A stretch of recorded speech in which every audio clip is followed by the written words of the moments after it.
We're now only 2 weeks away from TBC's release, and honestly, I don't see enough hype. We're almost there at TBC. Classic is over. Today is pre-patch day. So let's start talking about the reasons why I'm excited for TBC and why you should be too. And the first on the chopping block, quite literally, no changes while it's dead.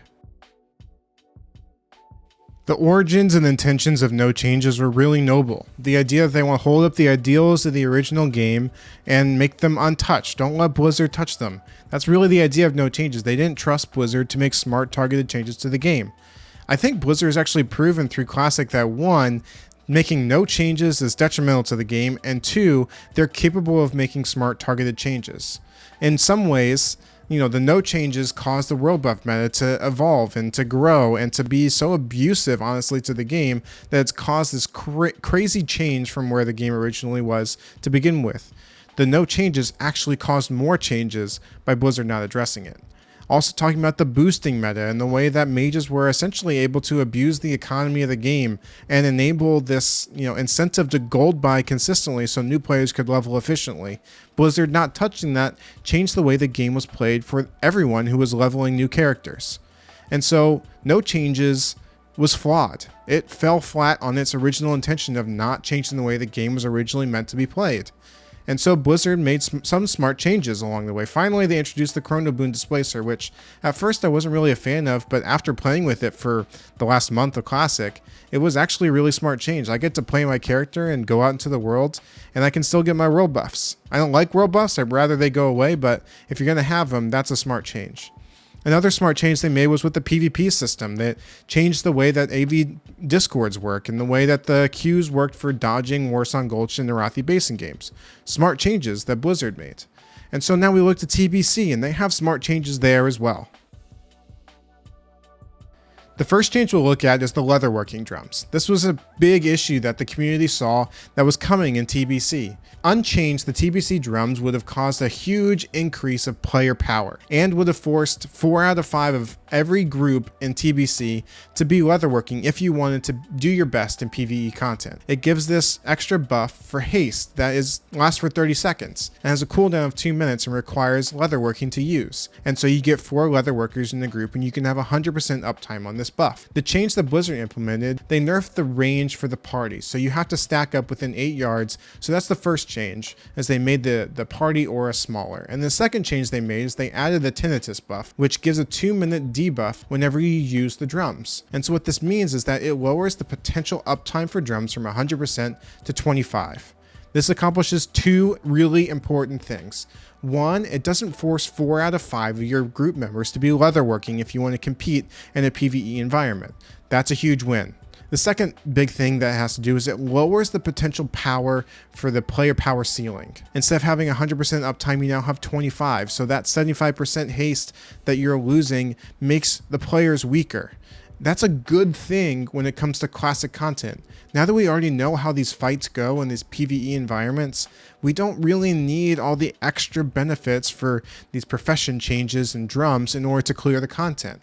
Honestly, Classic needs that. If you play Classic and you raided through Classic, you know that the raids are too easy and you probably want some progression back in the game, and this accomplishes that. The other profession changes that were made to jewel crafting and enchanting are also a big deal, probably more for the hardcore audience than the casuals, but it's still a big deal. Previously, the buffs that you would earn, the extra buffs that you would earn from those professions, were not locked to those professions, which means that you could level them up, earn the buff, drop it, and you would still retain the buff. And so essentially it was just creating the system where tryhards could level up enchanting, get the enchants on their rings, drop it, level up jewel crafting, get the special jewel craft only gem, and then drop it, and then pick up leatherworking again. Now all that is taken out. You have to decide, are you going to be jewel crafting, enchanting, engineering, leatherworking? What are you going to be? And that is your only thing, and you're not forced into the swap mode for professions. That's a huge win for the community. We're saving players from themselves with a smart, targeted change. Good change, Blizzard. And the last change I'll mention here is happening today, actually. Both Blood Elves and Draenei are being released today on May 18th with the pre-patch. Yes, the pre-patch wasn't as long as we all hoped it would be, but you know, this was a change. Blood Elves and Draenei were originally locked to TBC release day, and they made this change to move it up into the pre-patch so people could level up the Shamans on the Alliance side and the Paladins on the Horde side to maybe be ready for a TBC launch. Yes, I wanted it to be longer too. Yes, I'm frustrated with that, but let's still acknowledge that this is a change, and it's a good change from Blizzard that we get to experience today. The next thing I want to talk about is the PvE content that's coming in TBC. Blizzard has decided to take the approach of finding the pre-nerf for the hardest versions of the bosses and implementing them for players to experience who had never done that before. This is an awesome thing. We get to experience some of the hardest boss encounters in TBC before they were nerfed, before many of us even reached them to begin with. And now we get to experience them all over again in TBC Classic. In fact, Blizzard has actually taken it a step further. I've had some conversations with the Blizzard devs and giving them some feedback on this pre-nerf versions. One boss to note is Nightbane. Nightbane actually right now, as it is on the PTR, on the beta, is different than it ever has been in the history of TBC. There are two mechanics in the second phase have been stacked together. So the skeletons have an immolation aura and are immune to spell effects, which previously they had never been in all of the original version of TBC. So now we're getting not only the hardest version of the boss, but we're also getting some sort of amalgamation. That's a really interesting thing. We're getting unique versions of TBC bosses in TBC Classic. If it turns out to be too hard, they'll nerf it. I have already had those conversations, and they're really interested to see our feedback. Do we like this approach that they're taking to the hardest bosses? Because if they do, we'll get more of it. Talking about Lady Vash and the original mind control ability, we'll get that in SSC, even though it was super buggy at the time and was difficult to overcome. We'll still be able to get that if we want it and we give that feedback to the developers. Do you want the hardest version of Kael'thas? Do you want the hardest version of Muru? Do you want the hardest version of a number of other bosses? I do. I want to experience that, and I want to try to overcome those hurdles. I want real progression from TBC Classic, and Blizzard is willing to give it to us and even go out of their way to create slightly harder versions to challenge us even more. I love that approach, and I'm super excited to get into these raids and try them out. So let's give them the feedback that they want. If you're with me, let's make sure that Blizzard knows, yes, we do like the hard bosses, and eventually nerf it so all the other people who are struggling with it so much can eventually kill it. That's fine, but give me the hard versions and let me beat my head against them for at least a little while so I can experience what they were. Next, let's take a look at the PvP environment and what we can be excited about there. Blizzard has made specific targeted changes to the rating requirements of certain items earned through Arena. This is a really smart change. Previously, before they made any changes to the rating requirements, the meta is basically, I'm going to play 10 games, my 10 games for the week, I'm going to do the best I can, and I'm going to quit. And eventually, I'll get all the items that I want. I'll earn my items from PvE and just use my Arena points to fill in the slots that I need. Honestly, any system in any MMO that enables that level of lazy and casual gameplay for the very best gear just sucks. The best gear shouldn't be just enabled for everyone to play, even if you're terrible at that version of the game. Putting rating requirements on the best items enables and forces players, if they want those items, to earn them. That way, you know, if I see somebody running around with the shoulders from Arena Season 1, well, that dude's pretty good at PvP, and I can tell just by looking at him. There is a lot of value in an MMO to just seeing what somebody looks like and knowing that they have accomplished something. That's cool, and also enables other people to want that thing, to yearn for that thing, and maybe encourages them to, I don't know, get good and be better at PvP. Blizzard originally made a change that had all the items basically rating locked, and they ran that back. They found a compromise in there somewhere, so only the weapons and the shoulders are using a slightly reduced arena rating. I'm okay with the compromise because there's a lot of casual players that felt upset that they were going to be locked out of all items.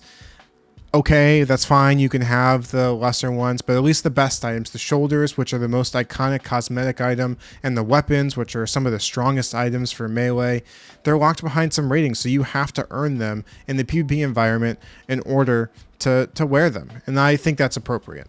Ultimately, what this means to the PvP environment is that's going to be more competitive. There's going to be some significant work that needs to be put in to get to those brackets to earn your weapon and your shoulders. And the competitive PvP environment should be what people want in PvP. That is PvP after all, right? It should be competitive. It shouldn't be just easy cakewalk mode.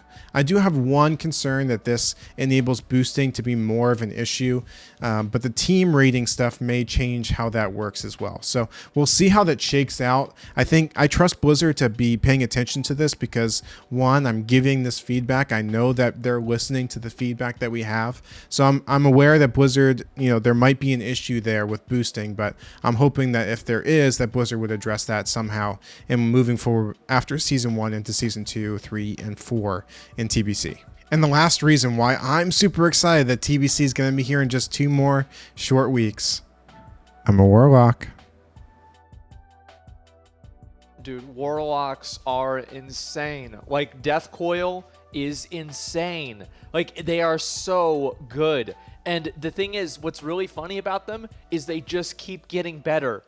After being reduced to essential Curse of Recklessness bots and Curse of Elements bots in Classic, well, we become the kings of PvE and PvP content. Honestly, if you want to do your best in PvE, you need some Warlocks. If you want to do great in PvE arenas, well, most teams are going to include a Warlock. I'm super excited to be needed again, other than just my Curse and what I can do for everybody else. And if Threat was an issue for you in Classic, well, guess what? Now you get Soul Shatter. You really felt like being lazy and you wanted to level like a BM Hunter. Well, guess what? Now you get Felguard.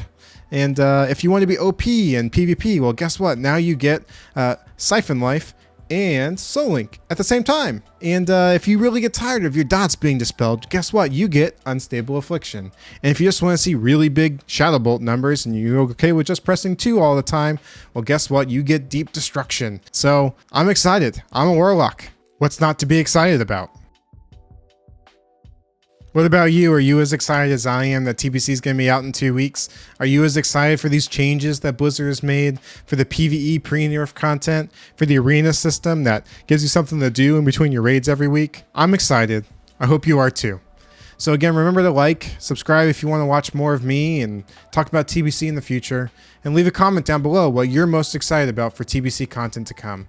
Thanks again for checking me out. Remember, my name is Nano, and until next time, see ya.